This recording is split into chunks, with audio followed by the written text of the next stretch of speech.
Kar tanesi gibi nazlı, kuş kanadı gibi kırık. Yar tenine haram değdi,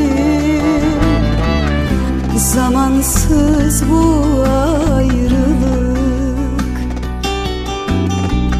Yar tenine haram değdi,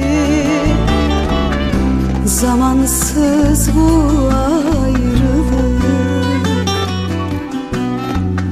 Kalbimi gömdüm toprağa, ıhlamurlar kan ağlat. Nasıl bir vedadır bu ya, gözyaşın gözümden damlat.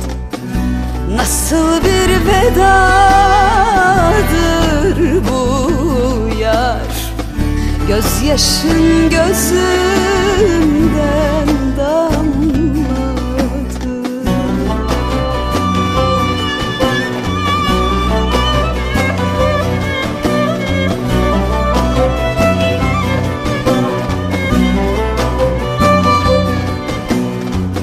Dillerim lal dokunmayın, aşkı bende sokulmayın. Başımı bana eğdirdi, bu yarayı kanatmayın. Başımı yere eğdirdi, bu yarayı kanatmayın. El yastığı yaban gelmez mi? İçin benim kadar üzülmez mi? Her dünyada ahım peşinde, aşkın bana hesap vermez mi? Her dünyada ahım peşinde, aşkın bana hesap vermez mi?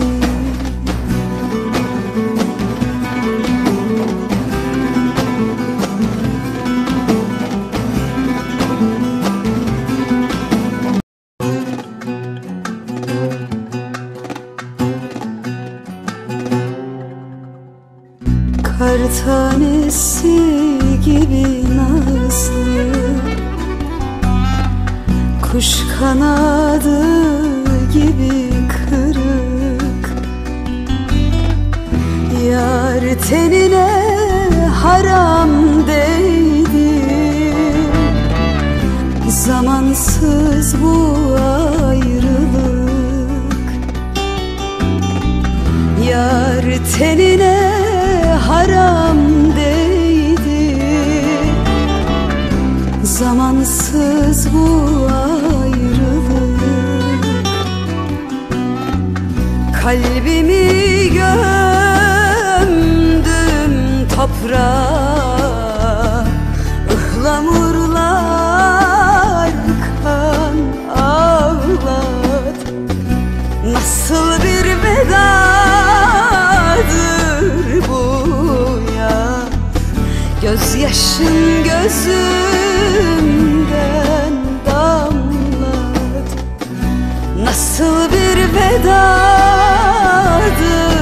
bu yar, gözyaşın gözümden damlat.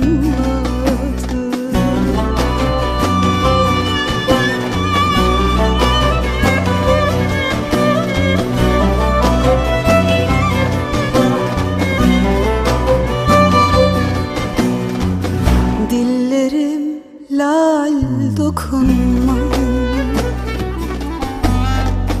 aşkı bende sokulmayın.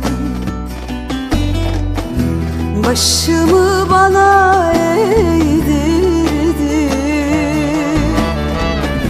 bu yarayı kanatmayın.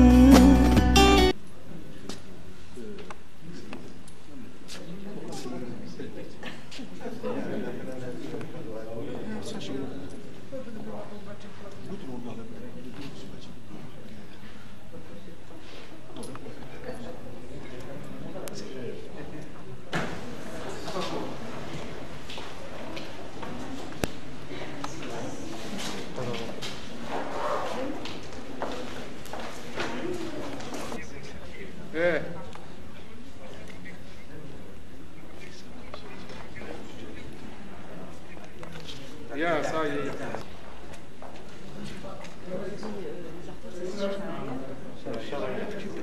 Regarde, tu parlais en français. Parle en français, c'est mieux. Français, De temps en temps, tu dis là.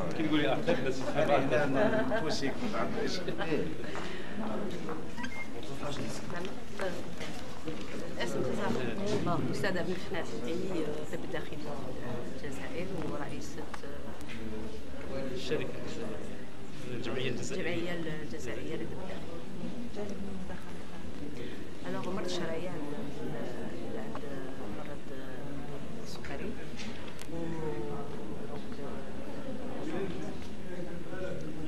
كنت جانب أساسي مع بريز شارج المريض. الآن رانا نكونوا أطباء مختصين ماشي مختصين في ميدسان جينيراليست في لا بريز ان شارج تاع الكورونا. لماذا رانا نشوفوا هذا المريض بعض الأحيان يستعملوا يجي جد نعيطوا حنا بالبيي ديابيتيك. هذا البيي ديابيتيك الحل الوحيد هو نحشدوا وحنا رانا نكونوا في هذا الأطباء باش يديروا لا بريفونسيون الوقاية المرض. عندهم واحد التكنيك تري سامبل هو ياخذوا الضغط هذا سي تكنيك تري سامبل. سي ان بيتي توبير دو بوش يسوى 8 ملايين 6 حتى 8 ملايين سنتيم. يكون لازم يكون في المدرسة الطبيب تيتر كوسيلوسكوب صغير. هذا يدير دياغنوستيك الشرايين. هنايا الاكسبيريونس تاعنا نعرفوا ديك نديرو الدياغنوستيك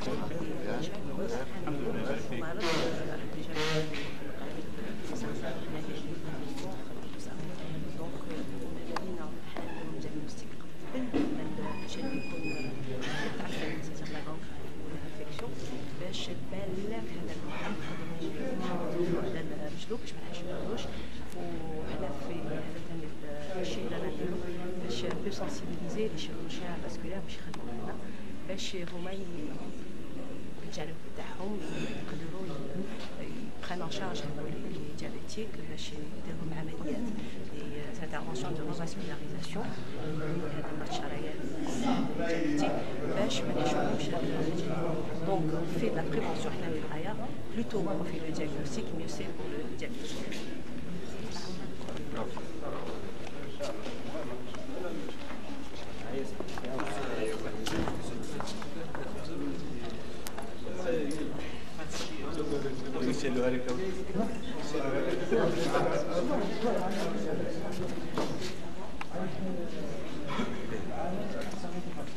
Comme vous le savez, parce que peut-être je vous donnerai quelques chiffres récents de l'OMS. Cette maladie entraîne un état de santé durable et surtout un surcoût considérable pour le système de santé qui ne pourra jamais prendre en charge toutes les complications, quelle que soit la richesse. Ça, c'est les prévisions pour 2025. La même chose qui donne des prévisions, je passe vite sur les prévisions, mais surtout Le premier point, c'est un problème épidémiologique. Tout le monde est d'accord que le diabète est fréquent, très répandu. Le deuxième point du diabète, c'est la gravité. La gravité, au niveau des reins, c'est la première cause d'insuffisance rénale. Au niveau de ophtalmologie, première cause de cécité. Et on va parler beaucoup sur ces études concernant, mais je le répète.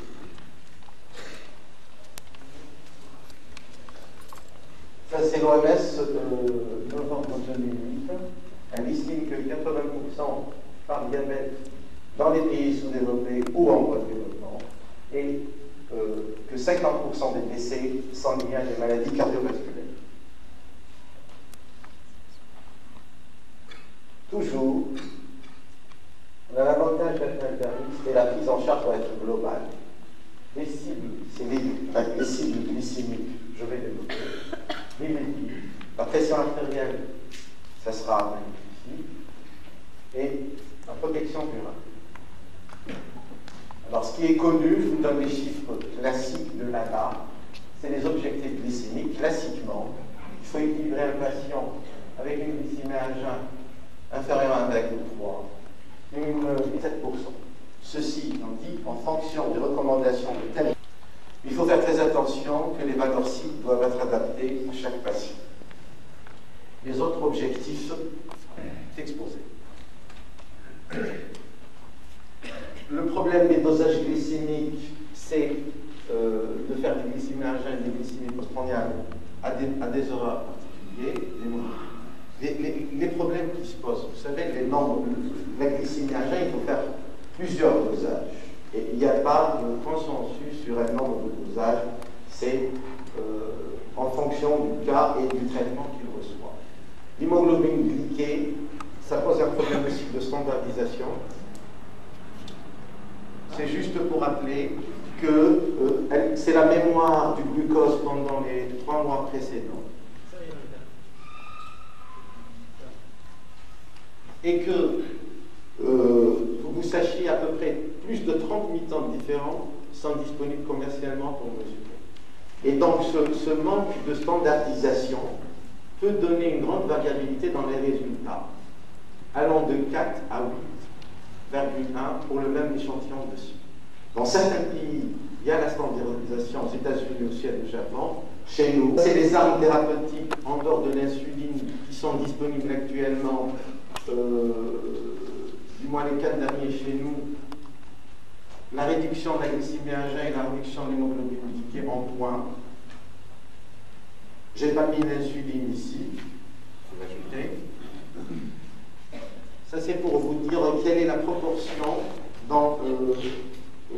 C'est un échantillon américain, NANES 1 et NANES 2, et là, les patients qui étaient bien équilibrés en dessous de 7% atteignaient à peine 44% entre 88 et 94. C'est un échantillon représentatif de toute la population diabétique américaine. Et en Belgique, c'est les endocrinologues. Alors il y a 59% dans la première étude 2001 et ça a baissé à 37% en 2006. Ça, c'est les Australiens aussi. C'est pour vous montrer que, en théorie, de la glycémie, pour vous dire l'équilibre glycémique est atteint à peine à 37%. Okay? Et je lance un appel pour les médecins de Schleuf, ceux qui sont intéressés pour évaluation sur les terrains des malades diabétiques. Je remettrai à Dahab une fiche. S'il y a des volontaires qui veulent participer pour connaître les diabétiques de Schleuf, en matière d'objectifs, rien que ces paramètres, l'hémoglobine quand c'est réalisable, le cholestérol, les triglycérides et la pression, pour voir quel est l'état d'équilibre. Et c'est comme ça qu'on peut faire un état d'équilibre. Ça, c'est les connaissances en début 2008. Vous savez, l'étude la plus importante qui a donné des éléments, c'était l'UKPDS, qui a été débuté en 77 jusqu'à 98. Il avait démontré qu'il y avait les malades correctement traités, 25% de réduction des complications microvasculaires et 16% d'infarctus du myocarde. Et dans la metformine, il y avait 42% de réduction. Oui, une étude qui a montré que l'intervention intensive améliorait les complications microvasculaires et macrovasculaires. Et cette étude, comme vous remarquez, il y a 315 patients. Voilà. Et donc, au dernier congrès de l'ADA, American Diabetes Association, il y a eu 3 études qui se sont posées la question: est-il réellement utile de diminuer la glycémie pour protéger les diabétiques de type 2 du risque cardiovasculaire?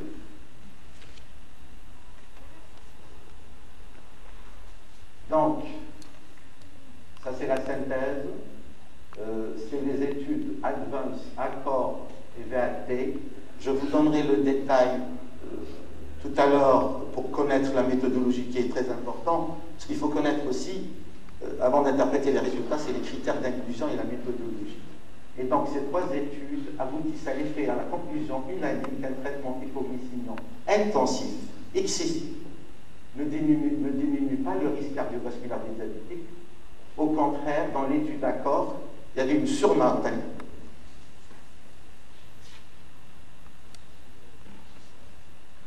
Et donc, dans cette étude, a dû être interrompue prématurément, après 3 ans et demi de suivi, en raison de l'excès de mortalité fatale de 22% dans le groupe ayant été soumis à un traitement hypoglycémiant intensif.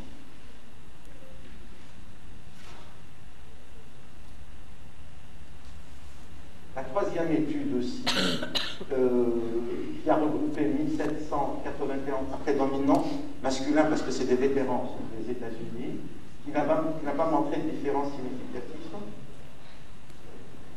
Voilà. Donc les 3 études publiées en juin et l'UKPDS qui est sorti récemment.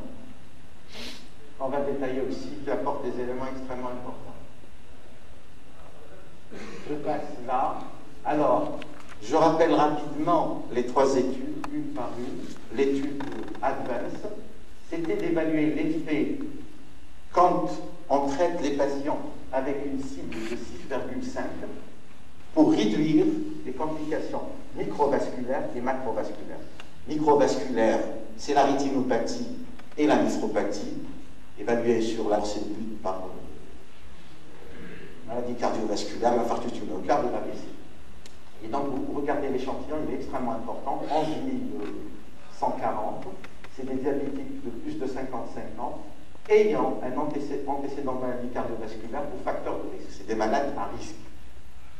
Et qui ont été randomisés en 2 groupes. Et il fallait augmenter le traitement pour atteindre 6,5 et l'évaluation. Tous les 3 mois, et la durée d'étude a duré 5 ans.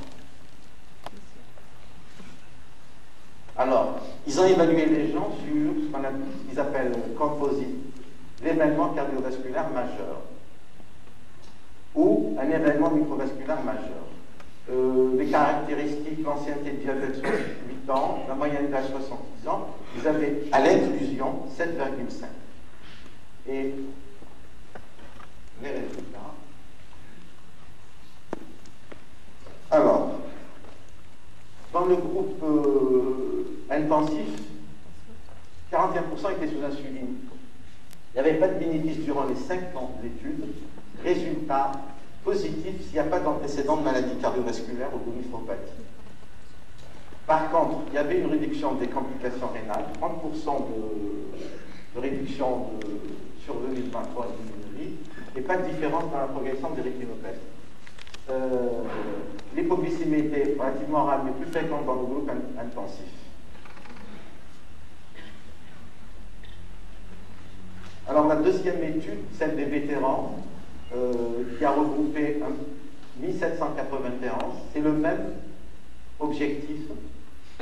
La randomisation était en 2 groupes, avec un but dans le traitement intensif à 6%. Et durée de l'étude, 6 ans. C'est les mêmes événements qu'ils recherchaient. Les patients, les caractéristiques, 60 ans, c'est des malades très mal équilibrés au départ, à 9,4% d'hémoglobine glycée.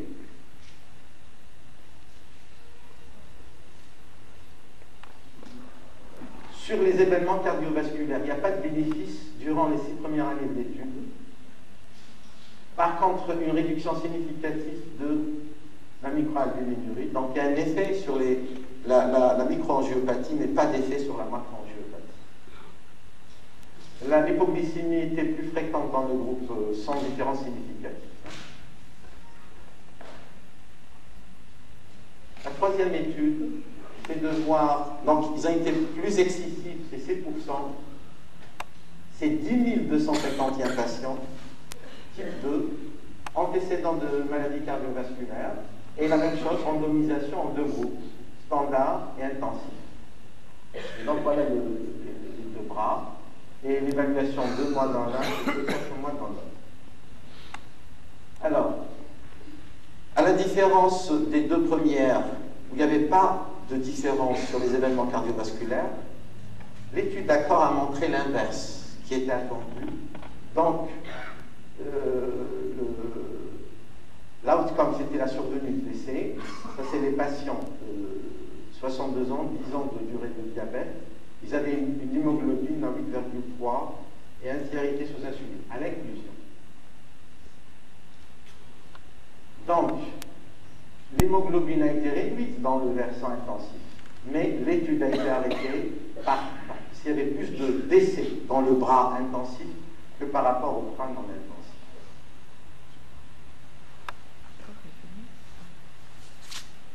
Ça, c'est le tableau qui récapitule les caractéristiques. Je passe rapidement pour aller directement.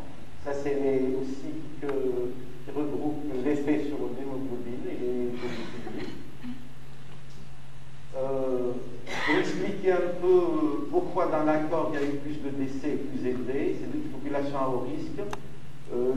La cible était trop basse par rapport aux autres études, 6, même un peu plus basse. Mais au final, l'hémoglobine était plus élevée que les autres études. Ils ont ciblé, ils ont projeté de faire baisser, mais au final, ils n'ont pas pu. La baisse rapide du contrôle glycémique perd de 1% par 4 mois. Le taux élevé d'hypoglycémie qui a nécessité une assistance médicale. Donc, ils expliquent probablement que les décès sont liés à l'hypoglycémie. Alors, la quatrième étude, c'est l'UKPDS. Alors, qu'est-ce que dans l'UKPDS, vous savez, elle a commencé en 77 jusqu'à 97.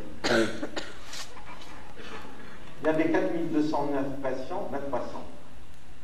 Donc, les malades étaient traitées par mesures conventionnelles et versus intensif. Et puis, il y avait un bras, metformine. Donc, l'étude s'est arrêtée en 98. Puis, ils ont décidé de laisser les patients en follow-up, en observation, pendant 10 ans. Donc, en les ont évalués de 98 à 2008, 10 ans, pour voir l'effet que ça a eu sur le traitement initial. Donc, les patients étaient revus régulièrement par les médecins généralistes au l'hôpital. Ils avaient, les 5 premières années, une visite annuelle et les 5 dernières années, 3 visites annuelles au questionnaire. Alors, après 10 ans d'évolution, la fin du PDS, l'hémoglobine glyquée était similaire dans les 2 groupes.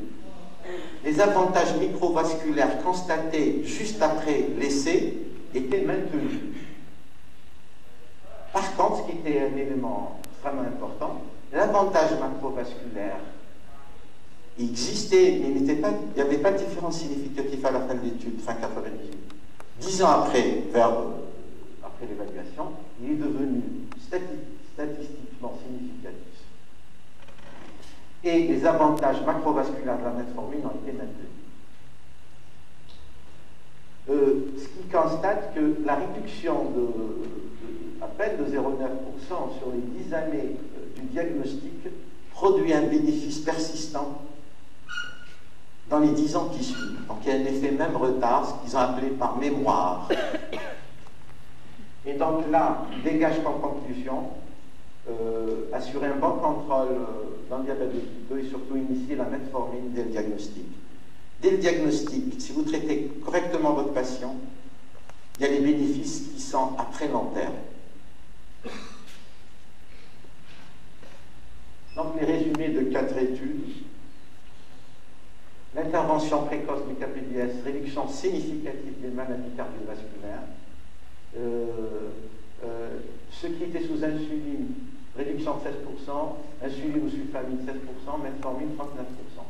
L'impact persiste 10 ans après la fin de l'étude.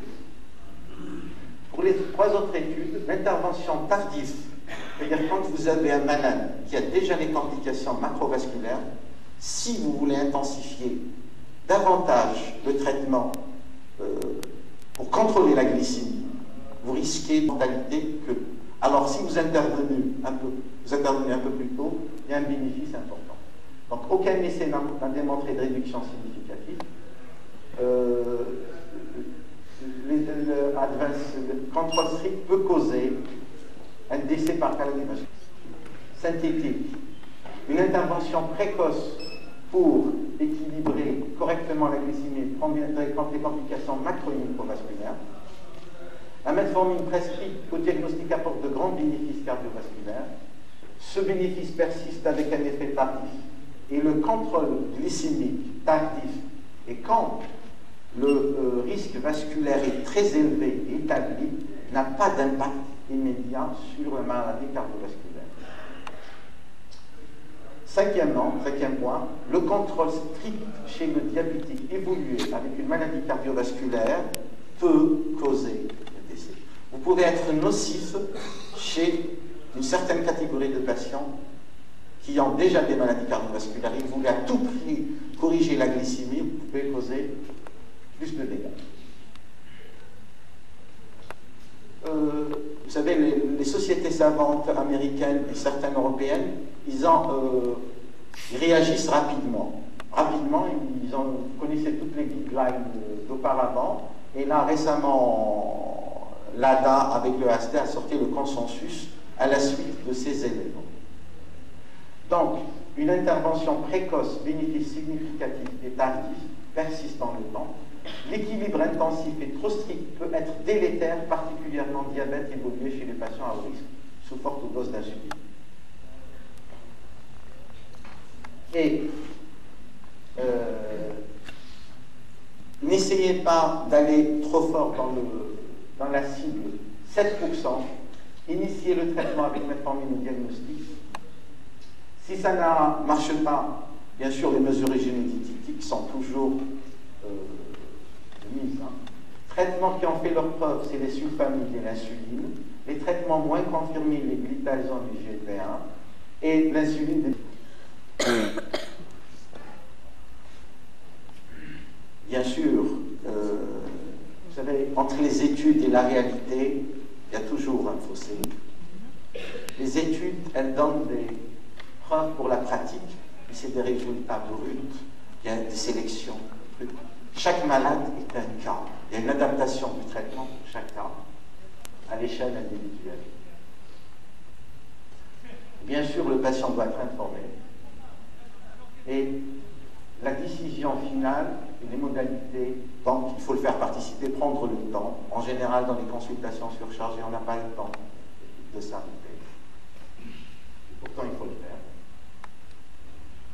Là, je passe rapidement pour insister sur l'importance du dépistage précoce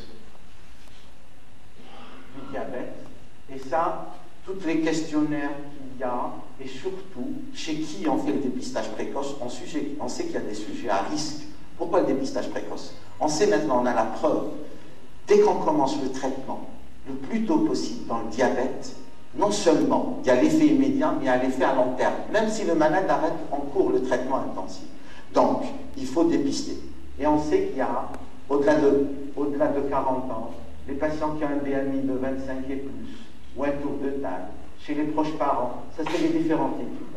Donc il y a, moi j'ai mis là parce que mon travail de thèse qui a été dirigé entre autres par le professeur Moufinaki, on a fait ressortir l'âge, les tours de taille, les antécédents familiaux, et ça c'est les différentes, l'ADA, DRS, les différentes trucs. Les éléments, c'est l'âge, le BMI, les antécédents familiaux, les traitements antihypertenseurs peuvent donner aussi du diabète. Enfin, il faut avoir l'approche globale pour identifier les patients qui ont un syndrome métabolique qui peuvent constituer une cible. Parce que même quand vous avez des sujets à risque, même chez lesquels vous ne dépistez pas le diabète, vous pouvez faire de la prévention. Et il y a des études, une étude chinoise, finlandaise et américaine, qui ont démontré par que les moyens non pharmacologiques, des mesures hygiéno-diététiques et un régime équilibré riche en fruits et légumes, on arrivait à baisser d'une façon importante le risque du diabète. Ça, c'est les préventions avec les molécules, du moins en obtenu plutôt par les moyens non pharmacologiques.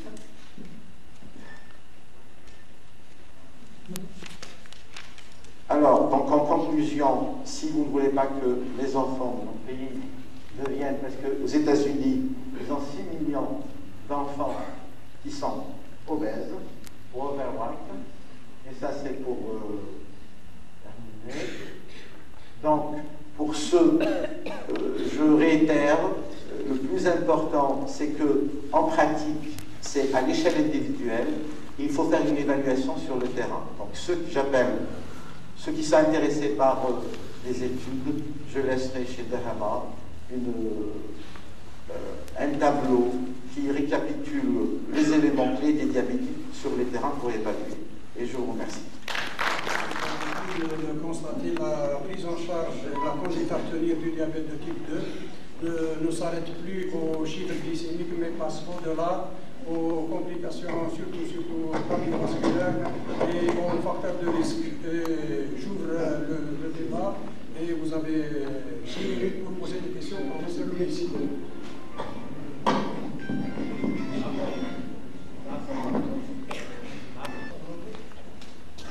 Des questions, s'il vous plaît.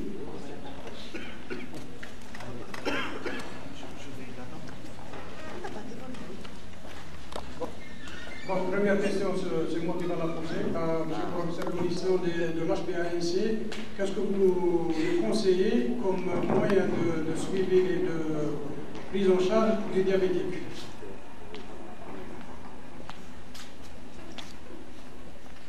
Alors, pour la standardisation, c'est généralement les biochimistes qui sont aptes, parce qu'il y a plusieurs techniques, il y a des réactifs validés qui peuvent se trouver sur Internet.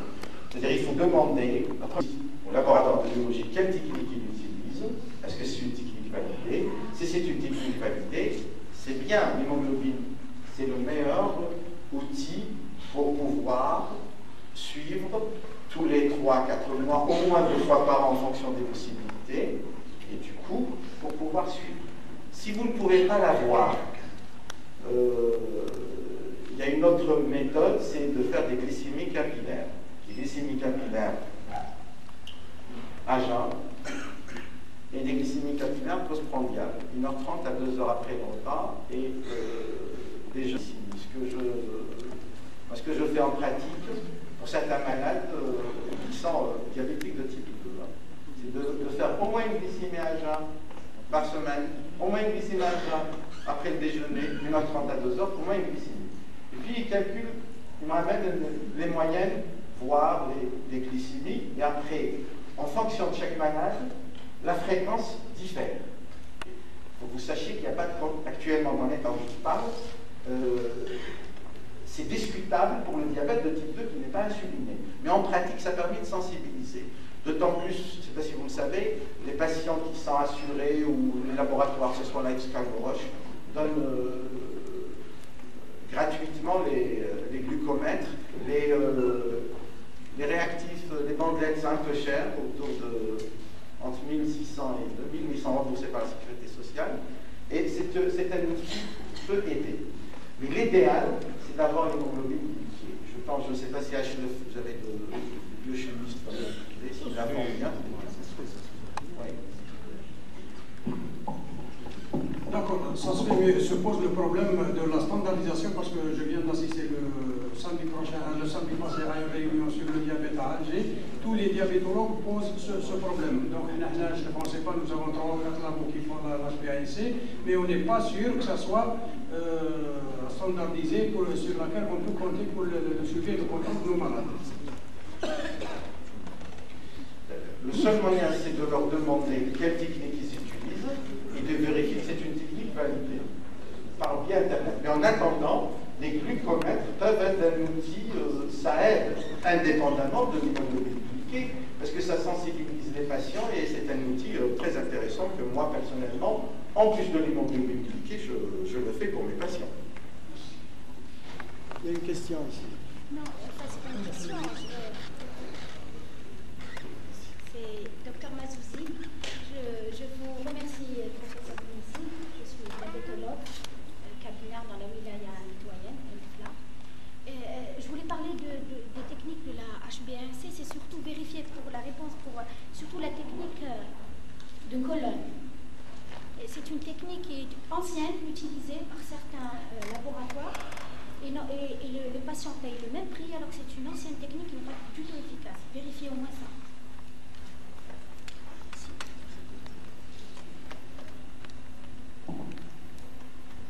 Moi, je voudrais juste poser de prise en charge précoce. Est-ce qu'un diabétique, quand il vous arrive avec une HbA1c, bon, quand vous découvrez dans un bilan de routine, quand on découvre une glycémie élevée, supérieure à 1,40, est-ce que vous pensez que faire une HbA1c et trouver quel état 6,5 ou 4,5, est-ce que c'est un diabète récent? Vous avez pas tort de rien, non? Vas-y. Comme il y avait le téléphone qui sonnait. Bon, alors je voulais juste dire que des fois, on a des malades qui nous arrivent pour autre. Vous avez compris ça? Allez-y. Il y a des malades qui arrivent avec ça veut dire l'examen clinique, on cherche autre chose. Mais dans un bilan, on retrouve une glycémie élevée. Oui. Et en même temps, on demande des fois l'HbA1c juste pour voir est-ce que c'est ancien ou récent. Et là, on retrouve une HbA1c entre 5 et 6. Est-ce que pour nous, c'est un diabète récent ou ancien? Alors, oui, c'est une façon fortuite. On estime que l'évolution du diabète de type 2, je précise, type 1, ça évolue depuis au moins 7 à 10 ans. C'est une moyenne, ça peut être tout à fait récent. C'est pour ça, au moment du diagnostic, il y a pas mal de séries. On n'a pas de série chez nous, c'est pour ça que je vous invite à participer pour voir plus clair. Il y a déjà des complications. Mais le diagnostic du diabète ne se fait pas sur l'hémoglobine glyquée. Il se fait sur les glycémies. Le dépistage se fait avec le glucomètre dans le dépistage ciblé ou de masse. C'est le glucomètre et ça suffit. Vous avez à 6 semaines d'intervalle, au-delà de 1,26, c'est un diabétique. Maintenant, pour la mémoire, si c'est les anciens, il faut savoir que l'hémoglobine glyquée ne vous donne pas l'ancienneté au-delà de 3-4 mois. Ça vous donne l'état d'équilibre du 3 derniers mois. C'est la mémoire. C'est la fraction d'hémoglobine. C'est l'hémoglobine du sang, que vous connaissez, le truc, qui est une fraction où où le sucre s'attache. Et donc, le pourcentage moyen de normal 4 à 6%. Le diagnostic, c'est la glycémie, c'est pas l'hémoglobine glyquée. L'hémoglobine glyquée, comme le cancer a dit, est vraiment moyen. Il faut demander juste la technique au laboratoire pour être validé. Mais moi, dans l'état actuel, même à Alger, on a ce problème. Je préfère les glycémies capillaires en attendant une standardisation X. Mais ceci étant dit, il se pourrait cacher le foie de frais. Il y a des biochimistes compétents dans ce sens. Pour l'anxiété du diabète, enfin, il peut être. Ce que vous pouvez, c'est les complications. Essayez de classer votre patient si vous trouvez des complications. Complications dégénératives, vous savez qu'il est ancien. Mais sinon, vous ne pourrez jamais savoir est-ce que le patient a d'abord eu un prédiabète pendant plus de 10 ans, donc il est déjà au stade de complications macrovasculaires, c'est très important. Dès qu'arrive le patient, c'est qu'un patient diabétique de type 2, c'est particulier quand vous avez dit les complications cardiovasculaires, on revient au diabète de type 2, sont particulières parce que quand vous avez un diabétique de type 2, que vous équilibrez, alors vous faites des glycémiages parfaits, glycémie postprandiale, donc facteur cardiovasculaire, microalbuminurie, vraiment tout est parfait, et le patient vous fait des complications cardiovasculaires. Donc c'est la HbA1c, équilibrer la HbA1c, c'est s'occuper de la face cachée de l'iceberg. Les autres complications qui sont particulières au diabète de type 2, c'est facteurs de risque du diabétique. Grâce à une glycémie élevée. Est-ce qu'on temporise pour le traitement ou bien on attend, on refait d'autres mesures capillaires et on attend d'éviter ça. Même si on a une glycémie qui est élevée, qui a été découverte fortuitement. Bon, en pratique, le diagnostic du diabète, vous avez fait 2 glycémies. C'est un diabétique avec, généralement vous faites au cabinet le Labstix, vous avez la glucosurée, vous n'avez même pas besoin de confirmer. Mais généralement, d'emblée, classiquement, on commence le traitement par les mesures régino-diététiques. Il ne faut pas oublier que c'est une prise en charge globale. Il faut faire un état des lieux précis d'emblée du traitement, à savoir les facteurs de risque cardiovasculaire, l'hypertension, la dyslipidémie, le CG à recherche de chronopathie, la microalbuminurie, la proteinurie, tout. D'emblée commencer. Dans le dernier consensus, ils incitent fortement à d'emblée commencer par la metformine. Parce que, ça c'est récent, l'UKPD, l'effet, même tardif, sur les complications macrovasculaires est extrêmement important. Donc il est fortement, actuellement, dans l'état actuel, il est fortement recommandé d'emblée, quand on a un diabétique, de commencer la metformine. Particulièrement ceux qui ont un BMI supérieur à 25, en surpoids. Il y a un bénéfice extrêmement important. Vous savez, comme on vient de le constater sur les 3 études qui ont conclu que le traitement intensif a été à l'origine de complications cardiovasculaires et de morts, est-ce qu'il y a des catégories de malades pour lesquelles on doit être intensif et d'autres pour lesquelles on doit les ménager, c'est-à-dire accepter des chiffres glycémiques un peu élevés pour éviter ces complications et de tomber dans l'excès de traitement dans la conclusion des 3 études? Merci pour la question. Élément qui est important, pour la nuance, l'UKPDS, c'est le traitement précoce, elle ressort. Mais pour les 3 autres études, c'est des malades, vous avez vu, c'est pour ça que je vous avais montré à l'inclusion, c'est des malades à haut risque. Il ne faut pas confondre le truc. C'est des malades qui ont déjà, ou bien une coronaropathie, ou bien ils ont fait un AVC, ou bien ils ont fait un infarctus du myocarde, tout, ou bien ils ont des facteurs à haut risque. C'est-à-dire ils ont une microalbuminurie documentée, HVG. Donc c'était, pour les 3 études, c'était ça. Et donc, c'est cette catégorie de patients, l'équilibre glycémique que je parle, hein, parce que, vous savez, donc, chez le malade, il y a la dyslipidémie qu'il faut corriger, l'hypertension que Fifi Akmani en parlait, qu'il faut corriger. Ça, c'est très important. Donc, chez cette catégorie de malades, quand vous avez un malade, il y a 70 ans qui a fait déjà un infarctus du myocarde, il faut être lâche sur l'équilibre glycémique. Accepter aller au-delà, ne pas chercher à intensifier trop, parce que si vous voulez trop intensifier avec des doses d'insuline importantes ou des doses de sulfamide, vous provoquez plus de dégâts que d'avantages. Ça n'apporte pas d'avantages. Mais en pratique, c'est du cas par cas. Chaque malade est un cas. Ça, c'est des études d'inclusion pendant une durée. C'est pour ça que l'UKPDS, l'avantage qu'elle a, elle a recruté de 77 à 97, puis il y a l'arrêt des 2 groupes, puis elle l'a laissé en observation. Et donc elle a revu les malades 10 ans, c'est-à-dire presque 20 ans après le démarrage de l'étude, qui a démontré que le traitement précoce a un effet bénéfique. Mais dans l'autre catégorie, c'est des malades à haut risque. J'ai répondu à la question. Oui. Bon, merci professeur Mounici. Bon, je crois que le temps... Dernière question, Dr Black. Donc il y a des traitements anti-hypertenseurs qui peuvent provoquer le diabète ou faire augmenter la glycémie, surtout que la majorité des diabétiques sont hypertendus. Est-ce qu'on peut savoir ces catégories de traitements? Si le professeur le permet, classiquement, sans hyperglycémiants par rapport aux inhibiteurs calciques qui sont neutres et peut-être les EEC et les ARA2 qui sont un peu c'est dans ce sens, classiquement. Vous savez, les bêta-bloquants, c'est un traitement majeur de l'insuffisance coronarienne.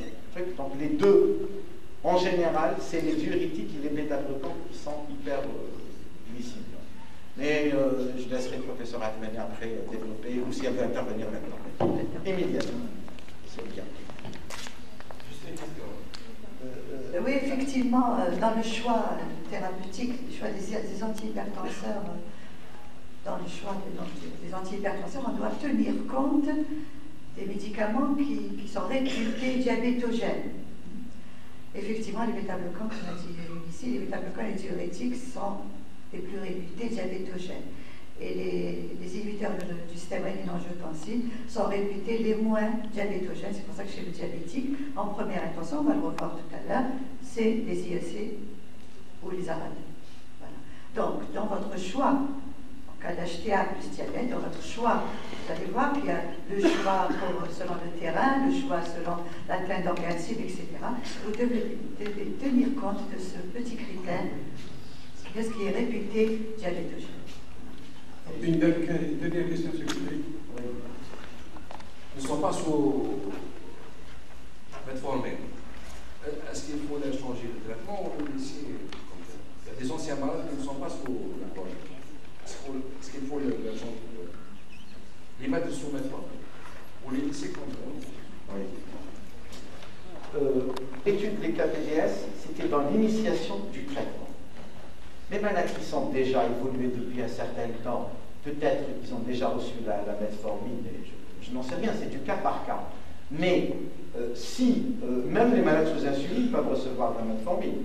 Il y a un élément important aussi pour la metformine, il faut impérativement que vous calculez la clairance de la créatinine. Okay? Avec la créate, il y a des formules de Cockcroft ou, on ne va pas compliquer, MDRD qui est plus fiable. Il faut calculer. Donc, en dessous de 30, on ne peut pas donner la metformine. 30 ml par minute, c'est une contre-indication. C'est rare, on ne peut pas la donner. Okay?